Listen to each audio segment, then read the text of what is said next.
Hello दोस्तों, आशा है आप सब बहुत अच्छे होंगे और अच्छे से पढ़ाई कर रहे होंगे। तो आपका स्वागत है हमारे यूट्यूब चैनल ज्ञान विद्या विदेशों में। आज हम लोग सिंधु घाटी सभ्यता को पढ़ने वाले हैं। पिछले कक्षाओं में हम लोगों ने हड़प्पा सभ्यता के बारे में पढ़ा था और अच्छे से समझा था कि उस सभ्यता का कालक्रम क्या क्या था और उसकी क्या क्या विशेषताएँ थी। तो चलिए स्टार्ट करते हैं वैदिक सभ्यता के बारे में। तो सबसे पहले इसका वैदिक सभ्यता का जो काल था 1500 से 1600 ईस्वी तक इसका काल था, है ना। 1500 से 600 ईस्वी, सॉरी 1500 से 600 ईस्वी तक का। और इसका जो है काल विभाजन दो भागों में हुआ था। एक है ऋग वैदिक काल, है ना, एक ऋग वैदिक काल और एक उत्तर वैदिक काल। इसका दो है ना। इसका काल विभाजन दो खंडों में किया गया। तो ऋग वैदिक काल जो था वो 1500 से 1000 ईस्वी तक का काल माना जाता है और 1000 ईस्वी से लेकर के 600 ईस्वी तक का काल यहाँ पे उत्तर वैदिक काल को माना जाता है। और इस काल की जो प्रमुख विशेषताएं थी, है ना, इस काल की प्रमुख विशेषताएं कुछ निम्न प्रकार की थी। पहले यहाँ पे आप लोग एक मैप के थ्रू समझेंगे कि इस वैदिक सभ्यता जो थी इसकी विशेषताएं क्या क्या थी। और ख़ास करके आपको इसके बारे में कुछ दो चार पॉइंट्स हम बताते हैं कि ये जो समाज था ये पितृसत्तात्मक समाज था। मैंने आपको पिछली कक्षाओं में बताया था कि हड़प्पा सभ्यता जो थी वो मातृसत्तात्मक समाज था। वहाँ पे मातृ देवी की पूजा होती थी और ख़ासकर उर्वरा देवी की। और ये जो वैदिक सभ्यता थी वह एक ग्रामीण सभ्यता थी, है ना। और बेसिकली इसमें आर्यों के बारे में भी हम लोग आगे जानेंगे कि आर्य किस प्रकार से इस सभ्यता में अपना विकास करते हैं और किस प्रकार से वो अपना जीवन व्यतीत करते थे। तो सबसे पहले इसके बारे में हम ये जानेंगे कि ये एक पितृसत्तात्मक समाज था और यह जो है युद्ध प्रिय प्रकृति के लोग रहते थे यहाँ पर के। और यहाँ पे इनका जो घोड़ा जो है इनका प्रिय पशु था। और यहाँ के जो प्रकृति पूजक जो लोग थे वो प्रकृति की पूजा करते थे और ये बहुत दृश्यवादी थे, बहुत सारे देवताओं की पूजा किया करते थे। और इनका कालखंड मैंने आपको बता ही दिया, है ना। इसकी प्रमुख विशेषता में आता है जैसे कि हम लोग यहाँ पे एक माइंड मैप के थ्रू समझेंगे कि वैदिक समाज, है ना, ये एक वैदिक समाज है और इसकी प्रमुख विशेषताएं क्या क्या हैं। तो इसकी पहली विशेषताएं ये हैं कि यहाँ घोड़े और रथों का प्रयोग होता था, है ना।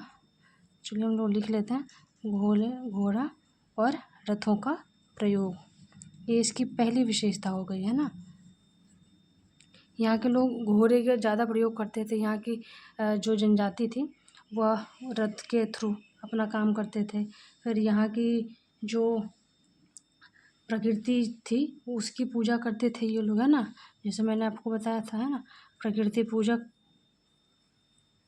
और यहाँ के जो लोग थे वो पितृसत्तात्मक समाज को मानते थे, है ना, पितृसत्तात्मक समाज। तो ये इसकी 3 विशेषताएं हो गई, है ना, मैंने आपको अच्छे से बता दिया। फिर आगे अगर हम लोग देखें तो इसमें आर्य जो थे इस वैदिक सभ्यता के मेन मूल रूप से जो लोग थे वो आर्य थे। तो आर्य कहाँ के लोग थे। तो आर्य जो है एक पहले तो हम जानते हैं कि आर्य शब्द क्या है ना। आर्य शब्द जो है इसका मीनिंग जो होता है वह होता है जिसका मतलब होता है श्रेष्ठ, है ना, श्रेष्ठ इसका मीनिंग होता है। तो श्रेष्ठ आर्य जो थे श्रेष्ठ थे, है ना, ये कहा जाता है। ये कहाँ से आए थे। यह एक बहुत विवादास्पद मुद्दा रहा है। इसके संबंध में बाल गंगाधर तिलक का एक अलग वक्तव्य है कि उनके अनुसार जो है पूर्व से आए थे, है ना। फिर दयानंद सरस्वती के अनुसार जो है आर्य तिब्बत से आए थे। फिर मैक्स मूलर का अलग उनका वक्तव्य आता है कि वह आर्य मध्य एशिया के थे। हालांकि ये स्पष्ट नहीं हो पाया, लेकिन हाँ मान्य अनुसार हम लोग ये मानते हैं कि मध्य एशिया से जो लोग आए थे वो थे।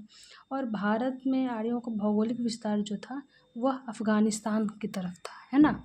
और इसके बाद इस काल की जो है कुछ कुछ प्रमुख नदियाँ भी हैं। इसके बारे में हम लोग जानेंगे। तो इसकी प्रमुख नदियों में जैसे कि उसकी प्राचीन नाम, जैसे कि हम लोग अगर देखें तो अस्किनी का अभी वर्तमान नाम चेनाब है, विपाशा का वर्तमान नाम व्यास है, वरुष्णी का रावी है, वतिस्ता झेलम का नाम है। ये सदानीरा, गंडक, ये सारी जो नदियां हैं ये इनके प्राचीन नाम है ना। और वैदिक काल की जो राजनीतिक दशा थी, रूपरेखा थी, उसमें उसके शासन का जो स्वरूप था वो स्वतंत्रात्मक था। वहाँ पे कबीलाई शासन होते थे, वहाँ पे एक कबीला होता था, है ना। और उत्तर वैदिक काल में स्वतंत्रतात्मक था वहाँ की शासन व्यवस्था। और यहाँ की समाज जो था ऋग्वैदिक काल का, वह गणमान्य लोगों का था। वहाँ पे समिति जो है जनसाधारण की संस्था थी। और उत्तर वैदिक काल में सभा और समिति निरंतर कार्य कर रहे थे। तो ये हम लोगों ने वैदिक सभ्यता के छोटे से टॉपिक को जाना। आगे हम लोग इसके बारे में और अच्छे से जानेंगे। अभी फ़िलहाल आपके लिए इतना ही। आप इतने अच्छे से इसे याद करके समझ करके रखो। ओके, ऑल द बेस्ट, ध्यान रखना।